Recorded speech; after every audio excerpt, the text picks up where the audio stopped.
नमस्कार. Welcome to इन्फोगॉड स्वामी या channel. कसे आहात तुम्ही सगळे? आय होप तुम्ही सगळे मस्त असाल, जिथे असाल तिथे स्वस्त असाल व आपला इन्फोगॉड स्वामी या चॅनल तुम्ही बघत असाल. यावरील स्तोत्र मंत्र ग्रंथ उपासना तुम्ही फॉलो करत असाल. जे लोक फर्स्ट टाइम इन्फोगॉड स्वामी या चॅनल बघत आहेत त्यांना मी सांगू इच्छिते की इन्फोगॉड स्वामी आई हा एक स्पिरिच्युअल चॅनल आहे. यावर आपण हिंदू कल्चरमधील स्तोत्र ग्रंथ मंत्र उपासना घेत असतो, शिकत असतो, स्पिरिच्युअल प्लेसेसला व्हिजिट करत असतो, तसेच स्पिरिच्युअल हीलिंग देखील आपण शिकत असतो. तर आजचा व्हिडिओ बघा. आज आपण एक खास स्वामींची उपासना शिकणार आहोत. बाकीचे पण जे व्हिडिओ अवेलेबल आहेत इन्फोगॉड स्वामी या चॅनलवरती ते देखील तुम्ही बघा आणि माहिती जर तुम्हाला युजफुल वाटते तर इन्फोगॉड स्वामी या चॅनलला तुम्ही लाईक, शेअर आणि सबस्क्राईब करा. तसेच दररोजच्या नोटिफिकेशन्स तुम्ही बेल आयकॉन प्रेस करून चेक करत राहा. चला तर मग व्हिडिओमध्ये पुढे जाऊया. स्टे ट्यून ऑन इन्फोगॉड स्वामी या चॅनल. 26 एप्रिल 2025ला आहे आपले गुरु श्री ब्रह्मांड नायक यांची पुण्यतिथी. होय, स्वामी पुण्यतिथी जी आहे ती 26 एप्रिलला आलेली आहे आणि दरवर्षी चैत्र वद्य त्रयोदशीला स्वामींची पुण्यतिथी असते. याच दिवशी चैत्र वद्य त्रयोदशीला श्री स्वामी समर्थ महाराजांनी आपले सगळे कार्य जे आहे आपल्या भक्तांना मार्गदर्शन करण्याचे, आपल्या जीवनासाठी उपयुक्त गोष्टी सांगण्याचे, आध्यात्मिक मार्ग सांगण्याचे जे काही कार्य होते ते त्यांनी समाप्त केलं आणि याच दिवशी त्यांनी श्री क्षेत्र अक्कलकोट येथे जिवंत संजीवन समाधी घेतली आणि आज तागायत ते अक्कलकोट येथे त्या समाधीमध्ये उपस्थित आहेत आणि गुप्त रूपाने, सूक्ष्म रूपाने ते आपल्या भोवती पण आहेत, आपल्या बरोबर आहेत, आपल्या आतमध्ये आहेत आपले गुरु ब्रह्मांड नायक श्री स्वामी समर्थ महाराज. तर आपल्या ब्रह्मांड नायकाची पुण्यतिथी ही सगळीकडे जोरदार उत्साहामध्ये आणि खूप भक्तिभावाने, श्रद्धाभावाने, मनोभावाने केली जाणार आहे. आपण देखील करणार आहोत, आपल्या घरी देखील आपण करणार आहोत किंवा स्वामींच्या मंदिरामध्ये, स्वामींच्या मठामध्ये जाऊन तुम्ही देखील कराल, मी देखील करणार आहे. तर त्यानिमित्त मी तुम्हाला एक दिवसाची स्वामी पुण्यतिथीच्या दिवशी एकच दिवसाची एक प्रभावी अशी उपासना स्वामींची सांगणार आहे. कदाचित ही उपासना जे ऑलरेडी स्वामींच्या मंदिरामध्ये, मठामध्ये जातात त्यांना माहिती असू शकते, पण ज्यांना माहिती नसेल किंवा जे फॉरेन कंट्रीमध्ये राहणारे आपले व्ह्युअर्स आहेत त्यांना कळावी व त्यांनीही करावी व स्वामींचा कृपा आशीर्वाद त्यांनी प्राप्त करून घ्यावा यासाठी मी हा व्हिडिओ बनवत आहे. आता ऑलरेडी काही उपासना आपल्या चॅनलवरती ह्या अवेलेबल आहेत, पण त्या 7 दिवसांच्या, 3 दिवसांच्या, 21 दिवसांच्या, 40 दिवसांच्या अशा लेंदी उपासना आहेत. तर तेवढा वेळ आपल्याला मिळत नाही, परंतु एक दिवस तरी आपल्याला थोडासा वेळ, 1 तासाचा, अर्धा तासाचा नक्की मिळू शकतो स्वामी पुण्यतिथीच्या दिवशी, जी आहे 26 एप्रिलला. ओके, आता ही जी उपासना आहे ती शक्यतो सकाळीच करायची आहे. सकाळी ब्रह्ममुहूर्तापासून 4 वाजल्यापासून दुपारी 12 वाजेपर्यंत ह्या वेळेत तुम्ही कधीही करा. 26 तारखेला 26 एप्रिल 2025ला ब्रह्ममुहूर्त 4 पासून ते दुपारी 26 एप्रिल 2025ला 12 पर्यंत, 12च्या आतच सकाळी ही उपासना तुम्हाला करायची आहे. संध्याकाळी ही उपासना करायची नाही किंवा हाफ उपासना सकाळी, हाफ उपासना संध्याकाळी अशी उपासना आपण करायची नाही. आता काहींनी ऑलरेडी पारायण केलं असेल 7 दिवसांचं, जे काही असेल तुम्ही स्वतः ठरवून केलेलं असेल, मी चॅनलवरती सजेस्ट केलेलं असेल, त्यांनी ही उपासना करण्याची तशी गरज नाही. आणि जर तुम्हाला वेळ मिळत असेल व त्या उपासनेबरोबर ही पण उपासना तुम्हाला करण्याची इच्छा असेल, तेवढा वेळ असेल तर तुम्ही करा. पण तशी जर तुम्ही ऑलरेडी एक पारायण, एक उपासना करत असाल 3 दिवसाची, 7 दिवसाची, 21 दिवसांची, तर ही उपासना तुम्ही करू नका असं मी तुम्हाला सांगते, कारण ती जास्त उपासना होते स्वामींच्या चरणी. आणि स्वामी हे शीघ्र फलदायी आहेत, कारण ते दत्त स्वरूप आहेत, दत्तांचा अवतार आहेत आणि दत्तगुरु हे किती शीघ्र फलदायी हे मी वेगळं सांगण्याची गरज नाही. त्यामुळे ही उपासना ज्यांना वेळ नाहीये व ज्यांनी कोणतीही उपासना केलेली नाहीये 7 दिवस, 3 दिवस, 21 दिवस, 40 दिवस, त्यांच्यासाठी आहे की एकच दिवसाची ही अत्यंत प्रभावी, फलदायी आणि स्वामींना प्रिय असलेली अशी उपासना स्वामींच्या चरणी आपण अर्पण करून करायची आहे. आता जसं मी सांगितलं की सकाळी 12च्या आत करायची आहे, तर 4 ते 12 ह्या वेळेत कोणतीही वेळ अर्धा ते 1 तासाची ठरवा व तेव्हा तुमची सकाळची देवपूजा, सकाळची नित्याची उपासना जी काही असेल ती करून शांत प्रकारे देवघरामध्ये बसून किंवा स्वामींच्या मूर्तीसमोर, स्वामींच्या फोटोसमोर किंवा स्वामी पुण्यतिथीची आपण पूजा करणारच आहोत, ती मी एक वेगळ्या व्हिडिओमध्ये सांगेल, ती पूजा करून नित्य उपासना स्वामींची करून, नामस्मरण करून तुम्ही ही उपासना करा.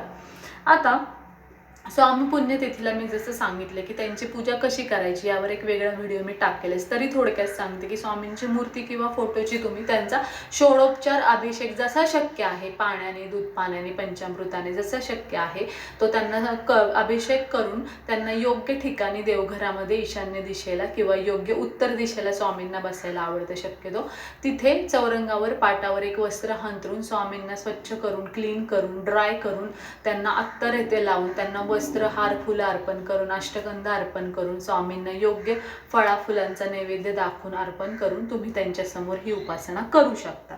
आता मी जसं सांगितलं की पूजेचा वेगळा व्हिडिओ मी टाकेल, स्वामी पुण्यतिथीच्या दिवशी कशी पूजा करायची, काय आरती म्हणायची. ऑलरेडी आपल्याला स्वामींची आरती माहिती आहे, दत्तगुरूंची पण आरती माहिती आहे.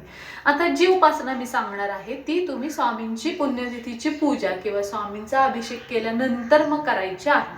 आता ज्यांनी ऑलरेडी एक पारायण केलं असेल त्यांनी ते पारायणाची समाप्ती करून घ्या त्या दिवशी. स्वामी पुण्यतिथीची पूजा झाल्यानंतर स्वामींची, समजा 7 दिवसांचा आहे, 3 दिवसाचा आहे, तर त्याच्या शेवटच्या दिवसाची ती उपासना करायची पूर्ण, आणि त्यानंतर त्याची समाप्ती करून घेऊन त्याचा नमस्कार स्वामींना करून त्याचं गाराणं सांगून पुन्हा ही उपासना पण तुम्ही करू शकता. आता ह्या उपासनेला तुम्हाला साधारण अर्धा तास ते 40 मिनिटं लागतील, 30 ते 40 मिनिटं लागतील.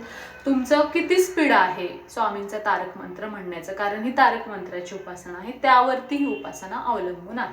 कोण पहिल्यांदाच करणार असेल तर 1 तास लागू शकतो, तुमच्यावरती आहे. पण आपण स्वतः करायची आहे, स्वतःसाठीच.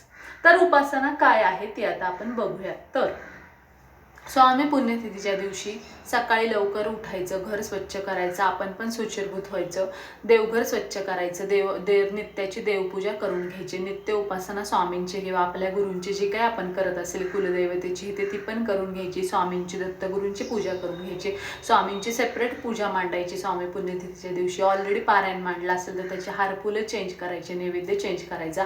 मग स्वामींची तुम्ही जी काही उपासना करत असेल ती करून घ्यायची. मग स्वामींना नमस्कार करायचा, म्हणायचं, हे श्री गणेशा, हे श्री स्वामी समर्थ महाराज, हे श्री दत्तगुरु माऊली, आज तुमची स्वामी पुण्यतिथीची पूजा आहे. आजचा दिवस हा तुमचा निर्वाणीचा दिवस आहे, कार्यसमाप्तीचा दिवस आहे, परंतु स्वामी दत्तगुरु तुम्ही आहात, सदैव आहात आणि असेच आमच्या बरोबर राहा. मी आता जी उपासना करत आहे तुमची पाण्यावरची तारक मंत्राची, ती आपल्या चरणी रुजू करून घ्या. मला सगळ्या संकटातून बाहेर काढा, माझ्या पाठीशी उभे राहा स्वामी. व जी काही इच्छा असेल तुमची ती इच्छा स्वामींना सांगायचं, गाराने सांगायचं की ती इच्छा तुम्ही पूर्ण करा. फॉर एक्झाम्पल जॉब मिळण्याची इच्छा असेल, बिझनेसची इच्छा असेल, सॅलरी इन्क्रीमेंटची असेल, पैशांचा प्रॉब्लेम असेल, कर्जाची इच्छा असेल, घर नवीन घ्यायचं असेल ती इच्छा असेल, कार गाडी नवीन घ्यायची असेल, एखादी वस्तू नवीन घ्यायची असेल ती इच्छा असेल, बाळ होण्याचा प्रॉब्लेम असेल तर बाळ हवंय हे स्वामींना सांगायचं, बाळ होताना काय प्रॉब्लेम येत असेल तो प्रॉब्लेम सांगायचा, त्यातनं बाहेर काढा सांगायचे, लग्न ठरत नसेल तर लग्न ठरवा म्हणून स्वामींना सांगायचं, योग्य वर योग्य वधू द्या स्वामींना हे सांगायचं आहे. वैवाहिक जीवनात काही समस्या असतील स्त्रियांना पुरुषांना त्या तुम्ही सांगू शकता, मुलांसंदर्भातल्या असतील त्या तुम्ही सांगू शकता, पारंपरिक कोणती समस्या असेल ती सांगू शकता, गृहकलेश असेल ती सांगू शकता, कुणाचा त्रास असेल त्यातनं बाहेर काढा, नकारात्मकतेतून बाहेर काढा ते सांगू शकता, शारीरिक व्याधी असेल तर तो बंद करा, सुदृढ निरोगी जीवन द्या हे सांगू शकता स्वामींना तुम्ही, मानसिक त्रास असेल, मानसिक आजारातून जात असेल तर त्यातून बाहेर काढा हे देखील तुम्ही स्वामींना सांगू शकता. असं कोणतीही समस्या असेल त्यातून तुम्हाला बाहेर पडायचे ती समस्या स्वामींना सांगायची, किंवा एखादी इच्छा असेल ती पूर्ण करून हवी आहे स्वामींना लवकरात लवकर, योग्य मार्गदर्शन स्वामींकडून हवंय ते सांगायची, ती इच्छा सांगायची व सांगायचं की स्वामी ह्या कारणासाठी मी आज स्वामी पुण्यतिथी निमित्त तुमची पाण्यावरची स्वामी तारक मंत्रांची उपासना करत आहे. तर ही जी उपासना आहे तारक मंत्राची पाण्यावरची ती मी अभिमंत्रित पाणी करून करत आहे, ती तुमच्या चरणी रुजू करून घ्या, मला स्वीकारा, माझी उपासना स्वीकारा, योग्य फळ द्या, लवकरात लवकर माझा प्रश्न सोडवा, मार्गे लावा, मला मार्गदर्शन द्या स्वामी दत्तगुरु माऊली, दिशा द्या असं सांगून नम्रपणे त्यांना प्रार्थना करायची व अशक्य शक्य करा स्वामी असं स्वामींना नम्रपणे सांगायचं. श्री गणेशाला, स्वामींना, दत्तगुरूंना आपली इच्छा सांगून गाराणं सांगून नम्रपणे प्रार्थना करायची आहे. आणि त्यानंतर प्रार्थना करून झाल्यानंतर ऑलरेडी आपण पूजा केलेली असणारे हार फुलं फळं नैवेद्य स्वामींना दाखवलेला असणारे, दिवा हे ते लावलेला असणारे स्वामींना, ही प्रार्थना करून झाल्यानंतर झाल्यानंतर पात्र घ्यायचे आपलं पूजेतलं, ताम्हणपळी पात्रातलं पात्र असतं ते पात्र घ्यायचे तांब्याचं, नसेल तर तुम्ही स्टीलचा पेला घ्या किंवा चांदीचा पेला घ्या. त्यामध्ये ताजं पाणी काठोकाठ भरायचं आहे, सांडल एवढं नाही पण काठोकाठ पूर्ण भरायचं आहे, अर्धा भरायचं नाही. त्यामध्ये पाणी भरायचं आहे त्या पात्रामध्ये किंवा पेल्यामध्ये. तुमच्याकडे ज्या धातूचा असेल, तांब्याचा असेल, पितळेचा असेल, चांदीचा असेल, सोन्याचा असेल, काहीच नसेल स्टीलचा पेला घ्या, तो काठोकाठ भरा.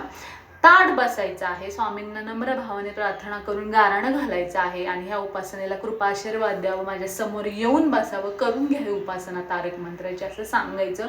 ताट बसायचं, उजवा हात त्या पेल्यावरती ठेवायचा आहे पाण्याने भरलेला आणि उजव्या साईडलाच तो पेला ठेवायचा. एकच हात ठेवायचा उजवा, एक हात स्थिर ठेवायचा आहे सरळ मांडीवरती किंवा ह्या मुद्रेमध्ये तुम्ही ठेवू शकता. नसेल शक्यता असा स्थिर ठेवा तुम्ही हात दुसऱ्या मांडीवर डाव्या. उजवा हात त्या पाण्याने भरलेल्या पात्रावर ठेवायचं व स्वामींना वंदन करून प्रार्थना करून स्वामी तारक मंत्र 11 वेळा म्हणायचा आहे. किती वेळा? 11 वेळा. असं पूर्ण पाण्यावरती हात ठेवून 11 वेळा स्वामी तारक मंत्र म्हणायचा. हात काढायचं नाही 11 वेळा पूर्ण होईपर्यंत. जर तुम्हाला 11 हा आकडा लक्षात राहत नसेल म्हणताना, तर डाव्या हाताने तुम्ही 11 तांदूळ मोजू शकता, 11 डाळी, 11 शेंगदाणे, 11 काड्या असं काढून ठेवा आणि त्या डाव्या हाताने मोजा. एक एक साईडला ठेवा. फक्त उजवा हात जो आहे तो काढू नका पाण्यावरचा. पूर्ण वेळ तुम्ही ठेवायचा आहे. ह्याला अर्धा तास ते 40 मिनिटं लागतील. जे पहिल्यांदा करतील त्याला 1 तास लागेल, तर तेवढा स्टॅमिना ठेवा तुम्ही 1 तासाचा ही उपासना करण्याची. आणि सकाळी 4 ते 12च्या आत ही उपासना स्वामी तारक मंत्राची पाण्यावरची उपासना करायची आहे. 11 वेळा स्वामी तारक मंत्र म्हणायचं आहे. तारक मंत्र माहिती नसेल तर मी पोस्टमध्ये टाकेल, त्यातून तुम्ही घ्या आणि त्याचा फोटो काढून ठेवा आणि मोबाईलवरती बघून तुम्ही म्हणा स्वामी तारक मंत्र. सोप्पा आहे, जसा येतोय तसा म्हणा. फक्त स्टार्ट टू एंड सगळी कडवी म्हणायची आहे, स्किप करायची नाही. म्हणत असताना उठायचं नाही, बोलायचं नाही, अर्धवट सोडायचं नाही, फोन घ्यायचा नाही, इशारे करायचे नाही, खानाखुना करायचं नाही, कुणी आलं तरी बोलायचं नाही, डिस्टर्ब व्हायचं नाही. शांतपणे संयमाने धीराने 11 वेळा पाण्यावरती हात ठेवून स्वामी तारक मंत्र म्हणायचा आहे. याने स्वामी तारक मंत्र पाण्यावर ठेवून हात ठेवला आपल्याला म्हणली ही उपासना केली तर ते पाणी अभिमंत्रित होतं, मंत्रले जातं ते पाणी. सगळी पॉझिटिव्ह एनर्जी एकवटते त्या पाण्यामध्ये, आपल्या शरीरातली निगेटिव्हिटी निघून जाते, पॉझिटिव्हिटी येते आणि तारक मंत्राची व स्वामींची दत्तगुरूंची पॉझिटिव्हिटी त्या पाण्यामध्ये येते. आणि 11 वेळेस म्हणून झाल्यानंतर पूर्ण झालेली आहे स्वामींना सांगायची स्वामी तारक मंत्राची उपासना. आपल्या चरणी ही रुजू करून घ्या. मी नमस्कार करते, आपल्या चरणी ही वाहते उपासना. हात काढून घ्यायचा आहे, स्वामींना दत्तगुरूंना नमस्कार करायचा नम्रतेने, पुन्हा इच्छा सांगायची, प्रार्थना करायची तळमळीने व त्यानंतर ते पाणी जे आहे अभिमंत्रित ते स्वतः पिऊन टाकायचं आहे. पूर्ण पेलाभर पाणी पिऊन टाकायचं आहे तेव्हाच त्या क्षणाला ते अभिमंत्रित पाणी. आता काहींना असं वाटेल की ही उपासना आपल्या स्वतःसाठी मी सांगितली करायची, की माझ्या घरामध्ये आजारी व्यक्ती आहे, त्यांना बरं वाटावं, आजारमुक्त व्हावं, त्यांच्या शारीरिक वेदनेतून त्यांनी बाहेर पडावं, मानसिक वेदनेतून त्यांनी बाहेर पडावं, तर मी त्यांना हे पाणी देऊ शकते का? हो, देऊ शकता. पण स्वामींना तुम्ही सांगा ती कुणासाठी करताय. तुम्ही कुणी असेल तुमच्या घरातली व्यक्ती आजारी, आई वडील, भाऊ बहीण, नवरा बायको, मुलं, कोणीही व्यक्ती असेल त्यांच्यासाठी मी करत आहे व हे पाणी मी त्यांना प्यायला देणार आहे असं सांगून तुम्ही ती उपासना करा आणि ते अभिमंत्रित पाणी त्या व्यक्तीला प्यायला द्या. शक्यतो त्यांना तुम्ही साईडला झोपवा किंवा बसवा. म्हणत असताना त्यांच्या कानावर हे तारक मंत्र जाऊ द्यात आणि मग त्यांना ते पाणी पूर्ण प्यायला द्या. आता काहींना वाटेल त्यांनी अर्ध पिलं, मी अर्ध पिलं तर चालेल का? तर चालू शकतं, पण माझं असं म्हणणं आहे की तुम्ही एकाच व्यक्तीला ते प्यायला द्या. शक्यतो स्वतः करताय तर स्वतःलाच द्या. फक्त आजारी व्यक्तीला तुम्ही देताय, त्यांना सांगताय स्वामींना, तर स्वामी त्यांचा प्रॉब्लेम सॉल्व्ह करणार आहे म्हणून त्यांनी ते पूर्ण प्यायचं आहे. मग ते जेवढं पितील तेवढं पितील. उरलेलं तुम्ही घरामध्ये 4 दिशांना ते पाणी शिंपडून टाका. झाडांना घालू नका, घरामध्ये शिंपडात एक तीर्थ तयार होतं अभिमंत्रित. फक्त देवावर ते पाणी शिंपडू नका. आणि ते व्यक्तीसाठी बनवलेलं पाणी आहे किंवा मग ते ठेवा आणि रोज थोडं थोडं द्या 7 दिवसाच्या आत. असं केलं तरी चालेल. किंवा जेवढं ते पितात ते पिऊ द्यात आणि उरलेलं घरामध्ये शिंपडून टाका. झाडांना वाहू नका ते पाणी. आणि काहींना वाटेल मग मी अर्ध पिऊन टाकतो, तर तसं करू नका. शक्यतो केलं तर चालेल, पण तो प्रॉब्लेम आपण स्वामींना सांगितलेला असतो, त्यामुळे तसं करू नका. ज्या प्रॉब्लेमसाठी ज्याच्यासाठी तुम्ही ते उपासना करते त्याच व्यक्तीने ते पाणी प्यायचे. ते अत्यंत पवित्र सकारात्मक अभिमंत्रित झालेलं पाणी आहे स्वामी तारक मंत्र. आणि तारक मंत्रात स्वामींच्या उपासनेत खूप शक्ती आहे. ते शीघ्र फलदायी आहेत. ते लवकर आपल्याला प्रॉब्लेममधनं चुटकीसरशी बाहेर काढतात. आणि तुम्ही उपासना करा आणि मॅजिक बघा जीवनामध्ये. स्वामी नक्की धावून येतील आणि ते नक्की आपल्याला प्रॉब्लेममधून बाहेर काढून आपली इच्छा पूर्ण करतील. त्यामुळे तुम्ही जर दुसऱ्यांसाठी करताय तर त्या व्यक्तीलाच ते प्यायला द्या. शक्यतो एकदम ते सगळं पित असतील चांगलं आहे. किंवा तुम्ही काय करा, ते जेवढं पितात ते पिऊ द्यात घरामध्ये. ते शिंपडून टाका, त्यांच्या आजूबाजूला शरीरावर शिंपडलं तरी चालेल. ते पाणी ओतून देऊ नका, झाडांना टाकू नका, किंवा ते ठेवून द्या अर्ध पाणी आणि 7 दिवस त्यांना थोडं थोडं मग प्यायला देऊन ते संपवून टाका. तुम्ही स्वतःसाठी करताय तर स्वतः लगेच पिऊन टाका. आता काहींना वाटेल माझ्याबरोबर मुलांनी पण केले तर चालेल, त्यांना पण तुम्ही साईडला म्हणायला बसवा. त्यांना मंत्र म्हणू द्या. त्यांचा उजवा हात पाण्यावरती पेल्यावरती ठेवू देत आणि मुलांना पण म्हणू द्यात. आणि 12 वर्षाच्या पुढची मुलं पण ही उपासना करू शकतात. त्यांना ते पाणी प्यायला लावा. त्यांना स्टडीसाठी, जॉबसाठी, ज्या कुठल्या कामासाठी करायचे, कॉन्सन्ट्रेशन वाढवण्यासाठी, बुद्धिमत्ता वाढवण्यासाठी, पर्सेंटेजेस, तर प्रॉब्लेम स्वामींना त्यांना प्रार्थना करायला लावा. त्यांची उपासना त्यांना करू द्यात आणि त्यांना त्यांचं पाणी प्यायला लावू द्यात. म्हणजे तुम्ही सांगा पिऊन टाका म्हणून ते पाणी. मुलांना तुम्ही नीट मार्गदर्शन करून किंवा हा व्हिडिओ ऐकायला लावून त्यांना तुम्ही करून घेऊ शकता मुलांकडून. आता काहींना असं वाटेल की ते पाणी अभिमंत्रित केलेलं घरात तसंच ठेवलं तर चालेल का, ते तीर्थ तयार होतं. स्वामी पुण्यतिथीच्या दिवशी स्वामींची एनर्जी जास्त ऍक्टिव्ह आहे तरी चालेल. ते गंगाजला इतकंच पवित्र सकारात्मक तीर्थ तयार होईल. पण शक्यतो ते आपण आपल्यासाठी करतोय आणि प्रॉब्लेम सॉल्व्ह करण्यासाठी, इच्छापूर्तीसाठी करतोय, तर ते पिऊन टाकलेलं चांगलं आहे. आणि जेव्हाचं तेव्हाच ते वापरात आणलेलं चांगलं आहे. तुम्ही ते करून ठेवणार कुठेतरी, धूळ खात ते पडणार देवघरात किंवा अजून कुठल्या कपाटात येते, तर तसं करू नका. काही जण ते अभिमंत्रित करून ठेवतात, आजारी पडलं की पितो वगैरे, कारण तेव्हा एनर्जी नसते उपासना करण्याची, तरी चालेल. तसं करायची इच्छा असेल, तुम्ही आत्ता अभिमंत्रित करून तुम्हाला तसं वाटत असेल तर तसं केलं तरी चालेल. फक्त ते नीट एका वस्त्रामध्ये गुंडाळून ठेवा की त्यावर धूळ बसणार नाही, ते अशुद्ध होणार नाही पाणी. असं तुम्ही करू शकता. तर अशा प्रकारे तुम्ही स्वामी तारक मंत्राची उपासना स्वामी पुण्यतिथीच्या दिवशी करा. स्वामींना गाऱ्हाणं घाला, इच्छा सांगा. स्वामी नक्की इच्छा पूर्ण करतील. आणि अभिमंत्रित करूनच करा पाण्यावरची उपासना 11 वेळा तारक मंत्र म्हणून. आणि रिझल्ट स्वतः बघा की स्वामी कसं आपल्याला आपले प्रश्न मार्गी लावतात आणि कसे ते आपल्या हाकेला धावून येतात. तर मी स्वामींच्या दत्तगुरूंच्या चरणी प्रार्थना करते की ते आपल्या सगळ्या उपासना त्यांच्या चरणी रुजू करून घेऊ, स्वीकारू आपल्याला, आपल्या भक्तीला, आणि आपल्याला योग्य कृपा आशीर्वाद देव, अशीच बुद्धी देव उपासना करण्याची स्वामी व दत्तगुरू. आजचा कंटेंट मी एंड करते. आणि तुम्हाला काही प्रश्न असतील ह्या उपासनेसंदर्भात तर मला कमेंटद्वारे नक्की विचारा. सजेशन्स असतील तरी कमेंटद्वारे द्या, मला कळवा सजेशन्स. आणि जर तुमचा चॅनल असेल त्याचे तुम्हाला प्रमोशन करायचं असेल तर चॅनलचं नाव, चॅनलचे लिंक, चॅनलचं डिस्क्रिप्शन मला कमेंटद्वारे कळवा. मी नक्की तुमच्या चॅनलचं प्रमोशन इन्फोवर्ड स्वामी या चॅनलवर करेल. तर आजचा कंटेंट मी एंड करते. आपण भेटूयात नवीन व्हिडिओमध्ये नवीन माहितीसह. तोपर्यंत स्टे ट्यून ऑन इन्फोवर्ड स्वामी या channel. Bye for now. Bye bye. धन्यवाद.